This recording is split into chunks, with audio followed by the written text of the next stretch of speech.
वसंत ऋतु में जंगल के बीचों बीच लगा गुलाब का पौधा अपने फूलों की सुंदरता पर इठला रहा था। पास ही लगे चीड़ के कुछ पेड़ आपस में बातें कर रहे थे। एक चीड़ के पेड़ ने गुलाब को देखकर कहा, गुलाब के फूल कितने सुंदर होते हैं। मुझे मलाल है कि मैं इसके जैसा सुंदर नहीं हूँ। दूसरे चीड़ के पेड़ ने उसकी इस बात का उत्तर दिया, मित्र, उदास होने की आवश्यकता नहीं है। हर किसी के पास सब कुछ तो नहीं हो सकता। गुलाब ने उनकी बातें सुन ली और उसे अपनी सुंदरता पर और गुमान हो गया। वह बोला, इस जंगल में सबसे सुंदर मैं ही हूँ। तभी सूरजमुखी के फूल ने उसकी इस बात पर आपत्ति जताते हुए कहा, तुम ऐसा कैसे कह सकते हो? इन जंगल में बहुत सारे सुंदर फूल हैं और तुम बस उनमें से एक हो। गुलाब ने इतराते हुए कहा, लेकिन सब मुझे देखकर ही तारीफ करते हैं। देखो, इस नागफनी कैक्टस के पौधे को, ये कितना बदसूरत है। इस पर तो कांटे ही कांटे हैं। कोई इसकी तारीफ नहीं करता। अब की बार चीड़ का पेड़ बोला, ये तुम किस तरह की बात कर रही हो? तुममें भी तो कांटे हैं, लेकिन फिर भी तुम सुंदर हो। गुलाब को इस बात पर गुस्सा आ गया। तुम्हें तो सुंदरता का मतलब ही नहीं पता। तुम इस तरह मेरे कांटों और उस नागफनी के कांटों की तुलना नहीं कर सकते। हम में बहुत फर्क है। मैं सुंदर हूँ और वो नहीं।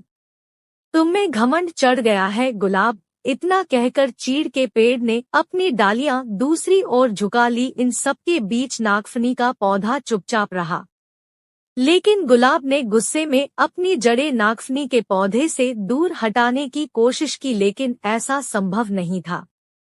कुछ देर प्रयास करने के बाद गुलाब ने चिढ़कर नागफनी के पौधे से कहा, तुम एक निरर्थक पौधे हो। तुम में न सुंदरता है, न ही तुम किसी काम के हो। मुझे दुख है कि मुझे तुम्हारे पास रहना पड़ रहा है।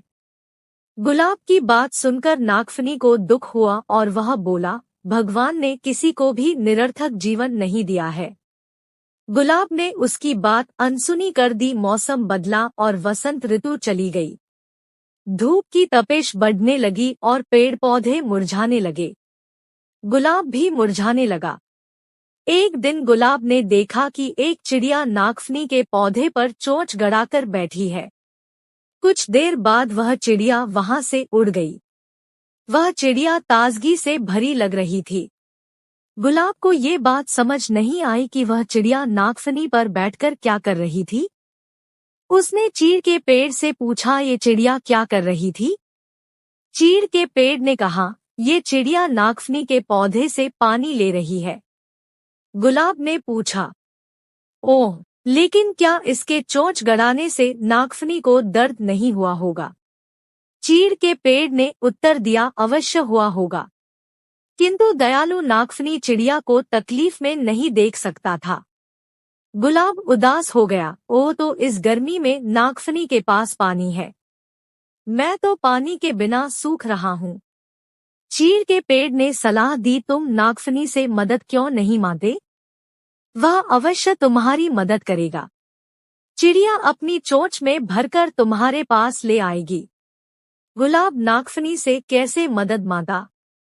उसने तो अपनी सुंदरता के घमंड में उसे बहुत बुरा भला कहा था, लेकिन तेज धूप में अपना जीवन बचाने के लिए आखिरकार एक दिन उसने नागफनी से मदद मांग ही ली। नागफनी दयालु था।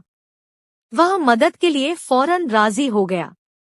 चिड़िया भी मदद को आगे आई। उसने नागफनी से पानी चूसा और अपनी चोंच में भरकर गुलाब के पौधे की जड़ों में डाल दिया।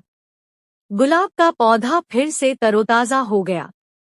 गुलाब को समझ आ गया था कि किसी को देखकर उसके बारे में राय नहीं बनानी चाहिए। उसने नागफनी से माफी मांग ली। इस कहानी से हमें दो सीख मिलती है। एक, किसी की शक्ल देखकर कोई राय नहीं बनानी चाहिए।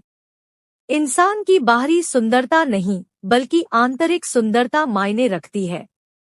दो, हर किसी को भगवान ने अलग अलग गुणों से नवाजा है, इसलिए अपने गुणों पर अभिमान मत करो। एक दूसरे की सहायता से ही जीवन आगे बढ़ता है।